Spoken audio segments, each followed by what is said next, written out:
Meanwhile, back in China, the foreign ministry is claiming that it has not issued a ban on the purchase and use of foreign phone brands, including the Apple iPhone, for government employees. That backtracks the recent report we told you about last week, which said that China was telling staff at some central government agencies to stop using the iPhone at work.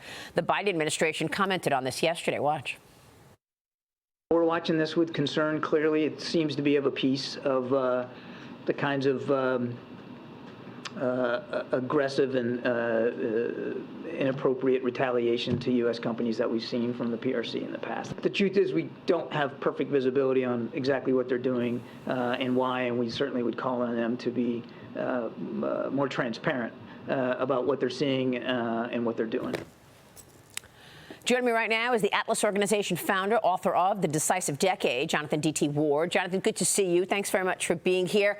What do you make of this? We were just talking during the break about whether or not China threw that out there, floated it, so that American businesses would get scared that China will turn off the lights on them and then backtracked about it. Your take? Well, look, American businesses should be scared. This is exactly what was going to happen. Every retaliatory measure that's going to be taken against the United States economically is going to happen to our companies in their market. That's the card they have to play. It's one that they've sort of showed us that they will play. I mean, when we hear the White House say, hey, look, you know, we don't want them to go after Micron, we don't want them to go after Apple, it just doesn't make any sense. I mean, that's the card that they're going to play, and that's why decoupling is important, not just from the standpoint of national security, where we want to ultimately win an economic competition, but I think in the sort of national economy, this comes down to asset owners. I mean, if corporate executives are unwilling to make the hard choices here about their exposure to China, we need to see asset owners and principally Wall Street starting to tell these companies it's time to go. I mean, you're at risk by being in an adversary market at the beginning, essentially, of a second Cold War. I mean, is that really a position that makes any sense at all? Yeah, I've got a whole list of all the new rules that China came out with ever since marching into Hong Kong and throwing freedom fighters in jail. But the House Select Committee on China is holding meetings with Wall Street executives, and they had a field hearing in New York City this weekend to talk about how American investments are helping to fund the technology and military capabilities of communist China. Mike Gallagher, of course, the chairman of that committee, spoke at the hearing after he wrote that op-ed. Americans are unwittingly financing the CCP. It has to stop. Here's Mike Gallagher on Tuesday. Watch this. It is up to Congress to ensure American money isn't financing the CCP's top tech ambitions, including AI, quantum computing, and semiconductors, but also biotechnologies, directed energy, hypersonics, advanced manufacturing, space technologies, anything associated with the PRC's military-industrial complex. The CCP has nothing but contempt for our democratic capitalist system. Why should they enjoy the unfettered benefits of our capital markets? Well, look, Jonathan, you and I have been speaking about this issue for years. We spotlighted it a long time ago. Former Securities and Exchange Commission Chairman Jay Clayton also testified. He said that the largest U.S. public companies should be forced to disclose their exposure to China, Jonathan. Agreed. My question is, why are there so many companies in China that are actually already sanctioned, and yet they're still in all these indexes? They're still available to American investors to invest in. They unwittingly actually fund the expansion of our number one adversary. How many times can I ask this question? Same with Russia, by the way. There are Russian companies that have been sanctioned because of the war in Ukraine, and yet people can still buy them. They're not trading right now, but they could trade. They're ready to. Sure. I mean, this is just what happened. I mean, after the first Cold War, I mean, we wound up with an integrated global economy, and nobody thought about national security, and it became a matter of national policy to basically integrate economically to, you know, do that across technological, capital markets, and sort of general trade.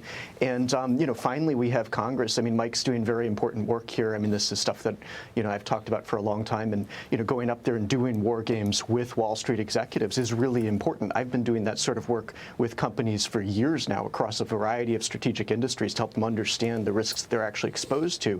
But to have that coming from Congress itself is the right kind of authority, because ultimately this is going to be a battle for the future of how the U.S. Engages with the world. And it's going to be a battle between our business interests and our national security interests, because the two are so completely at odds because of the China issue. And it's important that we're hearing those voices coming from, you know, congressional authority now to get business executives executives to start to understand that this is not going to improve, this is not going to go well.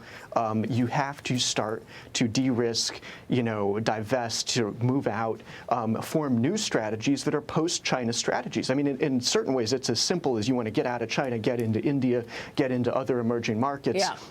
Get into the most beneficial aspects of U.S. strategic policy that's about winning in the key strategic industries, emerging technologies, and global markets. I mean, there is a way forward here for companies and investors. They're just not taking it because they're so transfixed with the China market, and now they just have a heap of problems on their hands that people have to be willing and ready to solve urgently. Because I loved what Jamie Dimon said, because I think this is a man who's had a big change in his worldview, principally driven by the invasion of Ukraine by Vladimir Putin. I mean, he said, a couple of years ago, now it's about national security. I get it, but he was just saying, in terms of our own business in China, the risk reward, which was very good, has now become just okay. I don't expect war with Taiwan and stuff like that, but you have to say this could go south. Wow. Now, look, I mean, war with Taiwan or conflict in the region. I mean, China is preparing for conflict in the region. That is what they're preparing to do.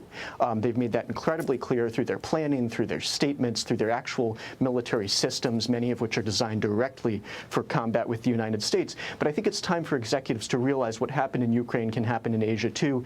Those two countries, Russia and China, are working together on this sort of stuff, and we're going to need business leaders to do essentially their patriotic duty, and we're always in this spot. I mean, they were deep into Nazi Germany until they weren't.